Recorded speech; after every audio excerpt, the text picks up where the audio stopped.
मैं सत्यवान आर्य, सह आचार्य, बाबू शोभाराम राजकीय कला महाविद्यालय अलवर। प्रिय विद्यार्थियों, आज हम कृष्ण भक्त कवि नंददास की कविता को पढ़ेंगे और इसमें भंवर गीत से कुछ पद लिए गए हैं। तो ये जो भंवर गीत है, इसमें जो श्री कृष्ण के सखा उद्धव हैं, वे गोपियों को निर्गुण या ज्ञान मार्ग का उपदेश देना चाहते हैं। गोपियाँ सगुण श्री कृष्ण की उपासना में विश्वास रखती हैं। तो भंवर गीत में इन दोनों गोपियों और उद्धव का संवाद है। आप ध्यान से सुने। उद्धव को उपदेश सुनो ब्रज नागरी, रूप शील लावण्य सब गुण आगरी, प्रेम ध्वजा रस रूपिनी, उपजावनी सुखपुंज, सुंदर श्याम विलासिनी, नव वृंदावन कुंज सुनो ब्रज नारी। तो ब्रज की नागरी या ब्रज की जो चतुर गोपियां हैं, उनको उद्धव जी संदेश दे रहे हैं। तो नंददास द्वारा रचित भंवर गीत से ये पद लिया गया है। उद्धव जी गोपियों को योग का संदेश देने मथुरा से गोकुल आए और उन्होंने कहा कि सुंदरता, सदाचार और रूप आदि समस्त गुणों की भंडार है गोपियों, तुम उद्धव अर्थात मेरा संदेश सुनो। उद्धव ने गोपियों की प्रशंसा करते हुए कहा कि तुम प्रेम की फहराती हुई ध्वजा हो, श्रृंगार और आनंद की साक्षात मूर्ति हो और सुख उत्पन्न करने वाली हो। हे गोपियों, तुम वृंदावन के नित्य नए हरे भरे कुंजों में श्याम सुंदर के साथ विलास लीलाएं करने वाली हो। ऐसी है ब्रजबालाओ, तुम मुझ उद्धव की बात सुनो। दूसरा पद देखें।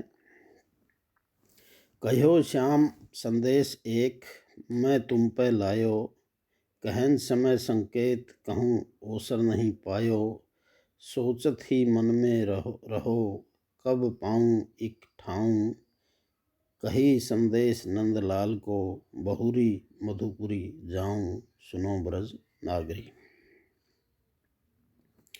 तो भंवर गीत के इस पद में उद्धव गोपियों से कह रहे हैं कि वे वहाँ पर श्याम यानी श्री कृष्ण का संदेश लेकर आए। उनका आना स्वेच्छावश नहीं है, बल्कि उन्हें भगवान श्री कृष्ण ने गोपियों के पास भेजा है। वे संदेश वाहक बनकर दोनों ही पक्षों पर अनुग्रह कर रहे हैं।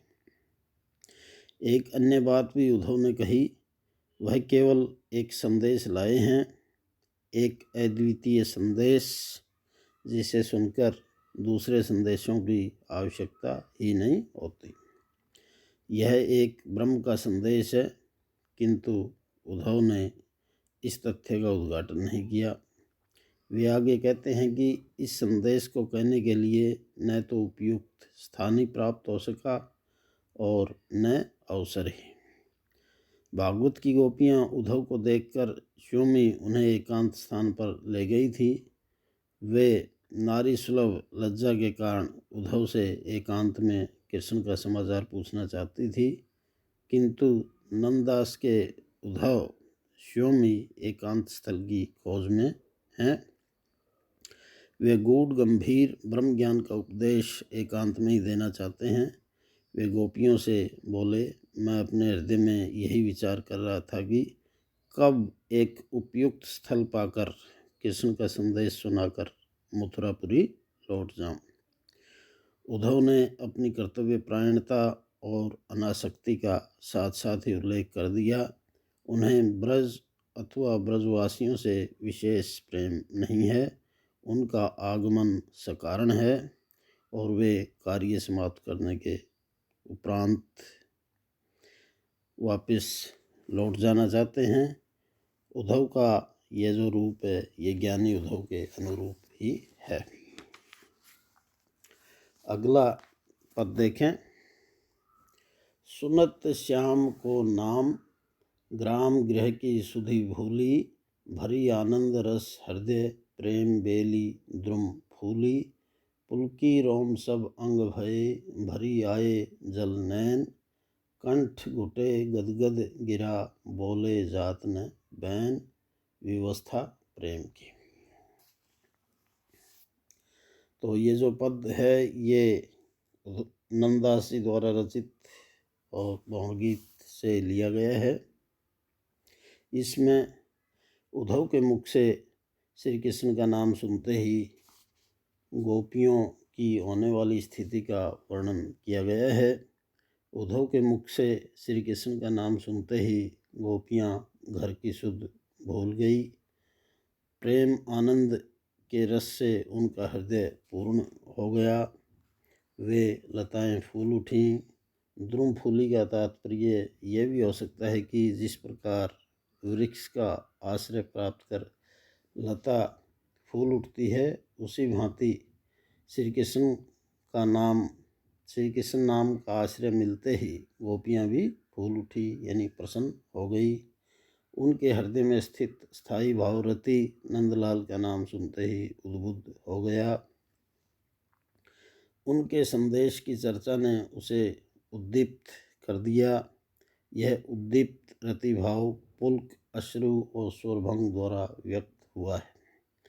प्रिय का नाम सुनते ही प्रेमाधिक्य के कारण उनका शरीर पुलकित हो गया, नयनों में प्रेम के आंसू आ गए, कंठ गदगद हो गया, जिसके कारण वे कुछ करने में असमर्थ हो गई। गोपियों की यह स्थिति प्रेम के कारण हुई। प्रेम की ऐसी व्यवस्था है कि प्रिय का ध्यान आते ही प्रिया का शरीर पुलकित हो जाता है, प्रेम अश्रु बनकर प्रवाहित हो जाता है, आवेग के कारण वाणी भी भावाभिव्यक्ति में असमर्थ हो जाती है।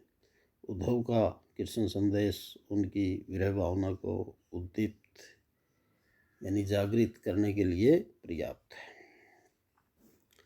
अगला पद देखें। अर्घासन बैठारी और परिक्रमा दीनी, श्याम सखा निज जानी, बहुरी सेवा बहु कीनी, बूझत सुधी नंदलाल की, विहसित मुख ब्रजबाल, नीके हैं बलवीर जू, बोलती बचन रसाल, सखा सुनी श्याम के। तो विद्यार्थियों, श्री कृष्ण का नाम सुनते ही गोपियाँ प्रेम विभोर होकर घर की सुधि भूल जाती हैं, किंतु अतिथि के आतिथ्य में कोई कमी नहीं आती। उन्होंने उद्धव को प्रथम अर्घ दिया, फिर उन्हें आसन पर बिठाकर उनकी परिक्रमा की और प्रिय श्याम का सखा जानकर उनका अनेक प्रकार से सत्कार किया। गोपियाँ भी हंसते मुख से नंदलाल का समाचार पूछती हुई उद्धव से अमृतमयी वाणी से कहती हैं, बलवीर जी कुशल तो हैं, यानी भगवान श्री कृष्ण सकुशल अच्छे हैं। अगला पद देखें।